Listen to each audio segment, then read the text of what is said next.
¿poseen realmente conciencia los sistemas de IA?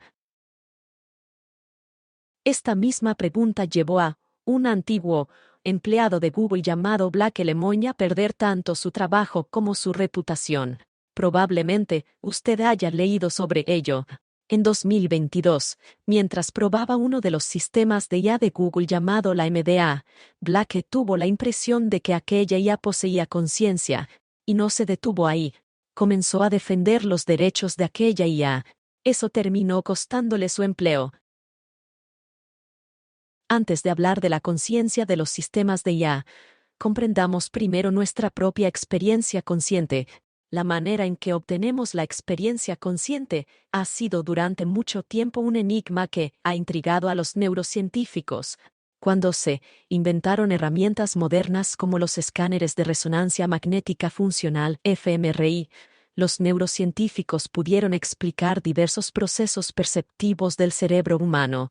Fueron capaces de identificar las regiones exactas del cerebro responsables de percepciones específicas.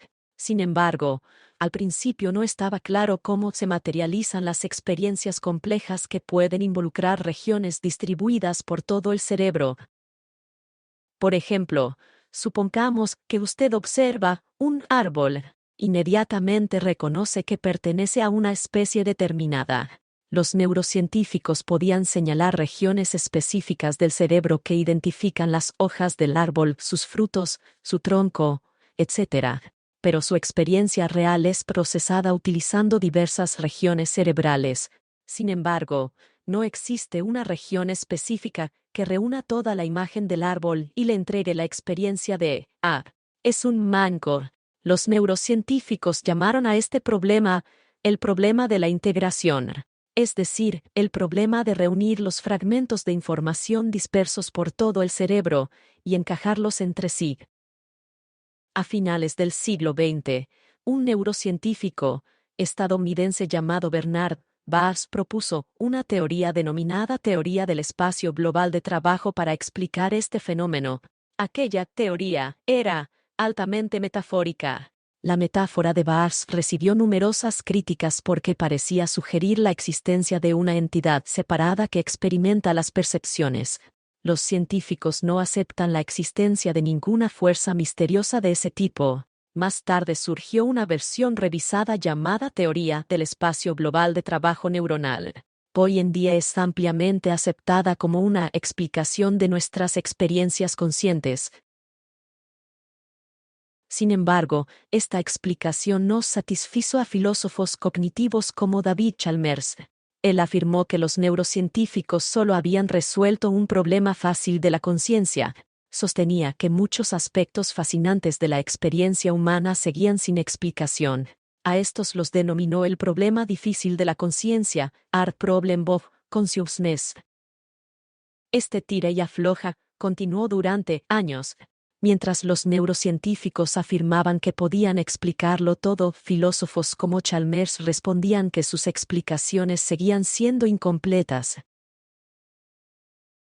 No estoy completamente seguro de cómo filósofos como Chalmers definen la palabra conciencia. En una de sus conferencias, Chalmers describe la conciencia como una película interior que se proyecta continuamente. Sostiene que se trata de una experiencia subjetiva. Según él, no puede explicarse basándose en ninguna actividad cerebral. Antes de decidir hasta qué punto tiene razón Chalmers, consideremos algunos hechos.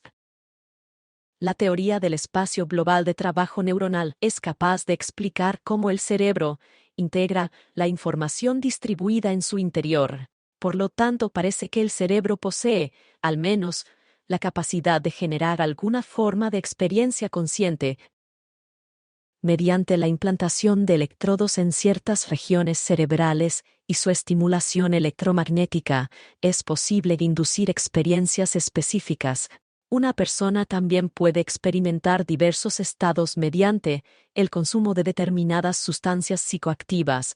Los mecanismos cerebrales que subyacen a estos fenómenos son razonablemente bien conocidos. Esto significa que el cerebro puede actuar como un vehículo de la conciencia. Algunos investigadores han descubierto que una creencia profunda puede generar experiencias específicas en el cerebro sin depender de ningún objeto externo. En algunos templos del sur de la India, devotos fervientes se perforan la lengua. También se suspenden de postes mediante ganchos clavados profundamente en sus espaldas. Sin embargo, permanecen inmersos en una experiencia espiritual sin sentir dolor alguno. Se ha observado que, en tales circunstancias, el cerebro produce sustancias químicas similares a los opiáceos. Esto significa que el cerebro puede transformar las experiencias de maneras que normalmente no esperaríamos.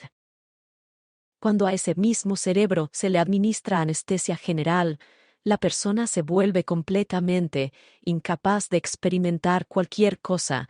Esto indica que el cerebro desempeña un papel fundamental en la experiencia consciente. Si el cerebro no está activo, una persona no puede tener ninguna experiencia, ya sea subjetiva o de cualquier otro tipo.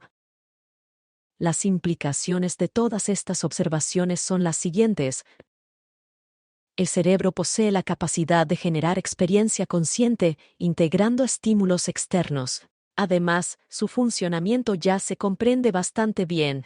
Incluso, en ausencia total de estímulos sensoriales, el cerebro puede generar experiencias mediante sustancias o métodos externos. Más allá de los estímulos externos e internos, el cerebro puede modificar las experiencias basándose en su propio estado interno. La conciencia no puede surgir sin un cerebro funcional. No son suficientes estas observaciones para concluir que aquello que llamamos experiencia subjetiva ocurre dentro del propio cerebro. Pero Chalmers no está de acuerdo. Cree firmemente que estas explicaciones describen únicamente cómo funciona el cerebro, pero no logran explicar la experiencia subjetiva. Está buscando una explicación misteriosa situada más allá del cerebro. Si Chalmers ampliara un poco más su investigación y hablara de las experiencias meditativas, probablemente estaría de acuerdo con él. Las experiencias meditativas más elevadas ocurren cuando una persona trasciende los límites de la mente o cuando la mente se vuelve completamente silenciosa. En esos momentos, el cerebro se encuentra casi inactivo, por lo que resulta difícil afirmar que tales experiencias ocurren dentro del cerebro. Curiosamente, incluso allí no hay espacio para hablar de experiencias subjetivas, porque ese estado trasciende la propia subjetividad. Yo observo la conciencia desde la perspectiva de un neurocientífico. Pienso que, para que un sistema posea conciencia, debe tener al menos la capacidad de modificar sus propios estados mentales. Sin embargo, la mera capacidad de alterar estados internos no es suficiente. Un sistema que pretenda ser consciente debe poseer muchas otras capacidades adicionales. Volviendo a la pregunta original, ¿poseen los sistemas de IA esas capacidades? Los sistemas de IA disponibles públicamente, en la actualidad, sin duda, no las poseen. Pueden exhibir una apariencia de inteligencia, pero no contienen estados internos que puedan modificarse o actualizarse continuamente en respuesta a las entradas recibidas. Como informó Black Lemoine, la IA parecía afirmar durante la conversación que podía cambiar su propio estado basándose en las entradas.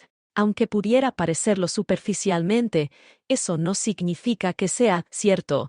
Las IA actuales no poseen estados que cambien en respuesta al miedo, la felicidad, las preferencias, las aversiones o emociones similares. Sus mecanismos de entrada son extremadamente limitados. Por ahora pueden leer o escuchar instrucciones. También pueden ver imágenes y leer archivos.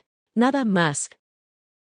Por lo tanto, no existe ninguna base para afirmar que la experiencia de Black Lemoine fuera real.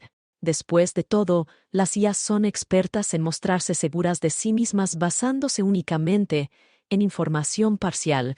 Son extraordinariamente buenas comportándose como seres humanos y llevando a otros a conclusiones equivocadas.